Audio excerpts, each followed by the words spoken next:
In this video, we're talking about altitudes of triangles. So don't get altitudes and medians confused. They're similar, but they are different. So an altitude of a triangle is the perpendicular segment from a vertex to the opposite side, or the line that contains the opposite side.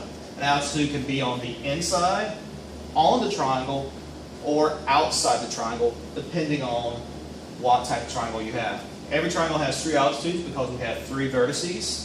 And the lines containing the altitudes are concurrent, and they always intersect at a point called the orthocenter. So when I say that word orthocenter, we're talking about the altitudes. So for instance, in this first triangle, ABC, I have three altitudes. Each altitude goes from the vertex and is perpendicular to the opposite side. Again, each altitude goes from the vertex and is perpendicular to the opposite side. And same thing here.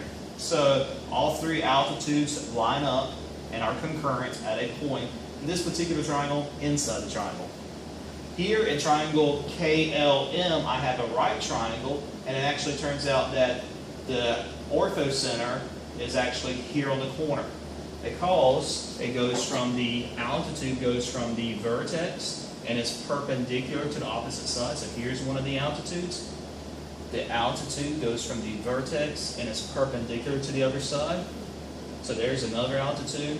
And then here's our third altitude. So right here at point M, since it's a right triangle, that's where the orthocenter lies.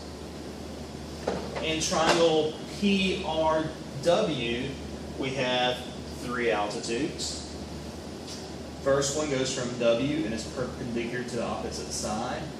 The next one goes from point P and is perpendicular to the opposite side. And the last one goes from point R and is perpendicular to the opposite side.